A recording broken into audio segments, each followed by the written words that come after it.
Well, what it says is bargaining rights for taxpayers. It means that we as taxpayers have rights in this state to have lower taxes and not to be oppressed by the state, so that we can earn a decent income and live freely as Americans. As far as slowing the bill up, we only have a certain amount of time before we have to release the next biennial budget in the state of Wisconsin. And I'm not in Congress down here, I'm not in the Assembly, but I do follow politics, I know how it works. The advantage in that the left and the Democratic Teachers Union side wants to slow the bill up is they're thinking that a bunch of us will lose faith and we'll start to weaken our resolve. The way you get things accomplished in this atmosphere is to go ahead and put it through. Everybody will have an opportunity.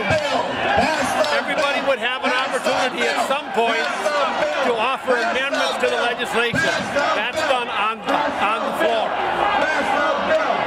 As a civil servant of this state, you're getting paid by the taxpayers. Come and do your job. No, you're not doing your job hiding in Illinois. You're not doing it. It's not just about the now, it's more about the future and her children's future, because this is going to help clean things up so that there's not another deficit flowing and flowing and flowing and getting bigger and bigger and bigger. I'm totally elated that finally there's a leader that has enough nerve to stand up and do something so very basic as balance the budget.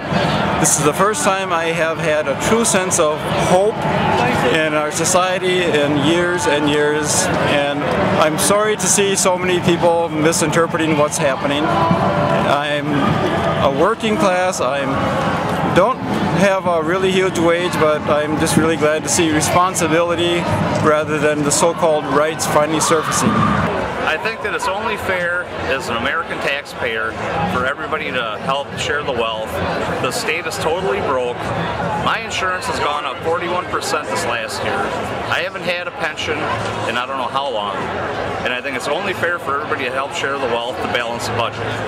And for what concessions he's trying to ask for, I don't think that it's unreasonable or unfair. We just want everybody to help contribute to make the state get back in the black again. One way to rein in costs, and we have to rein in costs because the state income tax collections are down and we have a huge deficit for other reasons, is to say employees will have less total compensation, which means paying more for your health insurance, paying more for your pension plan, and giving up your collective bargaining rights with regard to what your employer asks you to do. In other words, making the schools or the cities or the state of Wisconsin more efficient. If we're not able to do those things, either we have to find money somewhere else or lay off people. For the university, it may mean drastic tuition increases. If you're talking about the schools, it may mean laying off teachers so you have greater class sizes or much less extracurriculars. Obviously, we are going to save hundreds of millions of dollars if state and local employees have to contribute more for this and have to work more efficiently. If we don't do that, they're going to have to be cut back. It's ridiculous when opponents say we're trying to destroy Badger Care in this bill. We're trying to save Badger Care in this bill. At a time when the economy has gotten worse, spending on Badger Care has gone through the roof in the last 4 years.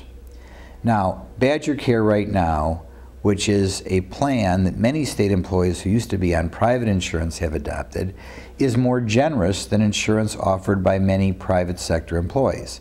It's ridiculous that if you were on the government insurance, you get a better deal than on private sector insurance. In order to get the Badger Care spending back under control, Governor Walker, I believe, is going to try to do two things. And in this mini budget, he is trying to give his Department of Health Secretary the ability to do these things. One thing is he's going to take certain coverages out of Badger Care. Just as your own insurance may not, for example, cover glasses, there's no reason why Badger Care has to cover glasses or other such things. Wisconsin has one of the most generous programs in the country. We can no longer afford to be so generous on things like transportation to the doctor. The second thing is we all know more people abuse Badger Care and run to the doctor at a drop of a hat because unlike many of the private insurance policies that people have, under Badger Care you pay little or nothing every time you go to the doctor.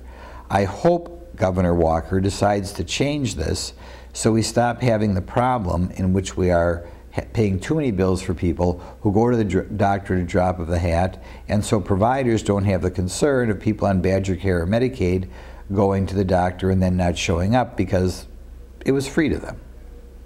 Right now, local governments don't have local control because the state imposes on them something called mediation arbitration. In other words, unlike a normal business who deals with its employees, if, say, the West Bend School District wants to pay one employee more than another, or wants to switch health insurance carriers, or ask employees to pay more in their pension plan, the West Bend School District or the City of West Bend, where I'm from, is not able to do that. They are subject to state law which says you have to collectively bargain. So Governor Walker's budget is very much about local control because you allow cities and schools and counties to deal with their employees the way the county board or the school board or the city council wants, not as dictated by some bureaucrat in Madison.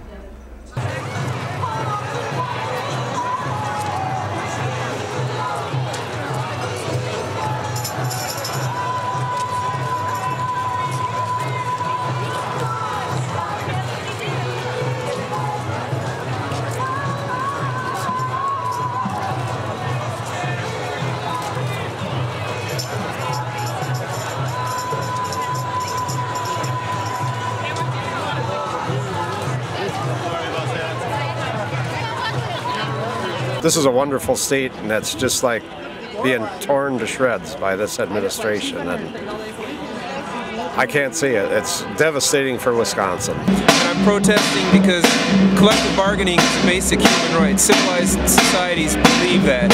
Moreover, the budget repair bill has so many anti-democratic things in it. This is a joke, and I'm ashamed of my government. I have never seen such blatant disregard of the voices of the beautiful people in this state. I am terrified at what I've seen today.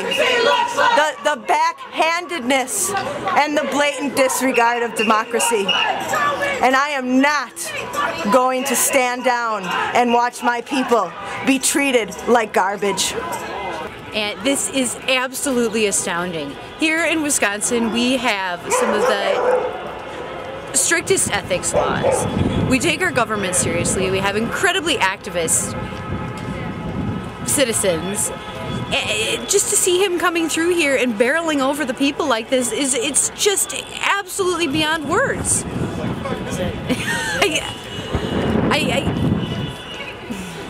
I've lost words in time. I feel like Barack Obama should be here today because he said that if anyone was threatening our collective bargaining rights, that he would be here in his comfortable shoes.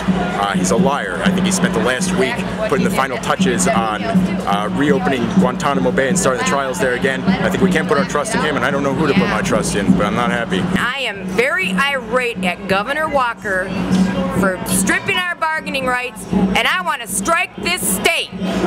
Born and raised Madison, Wisconsin. I'm 47 years old. I'm leaving the state in 2 weeks to go look at living in Spain and Morocco because I'm sick of what the U.S. is doing. They're taking away everything from the common people and giving it all to the rich. I'm taking my family out of this country because I see no change and I see no hope for the future. The dollar is about to be destroyed, and I don't want to be here when the whole thing blows apart. I'm a staff worker at a union plant. I've worked strikes, but I still believe in collective bargaining. And I've been here, I've taken off work to support the collective bargaining. I feel hurt and proud of Wisconsin. I think this is a sad example of the leadership we have in this country that is born into diversity and will destroy the fabric of democracy because they don't want to listen, they have a preset agenda, and they don't care who they step on, as long as they protect the corporate interests. The people of this country don't matter, and I think it's time for the people to take their country back. I am a third-generation union member. My dad went to jail for walking picket lines. I feel like I've somehow lost a battle, even though I think I'm winning. But this is an incredible sense of grief I've never had before. I don't even know how to describe it. describe it. I feel like my sternum's just breaking open. I'm not sure what'll come out.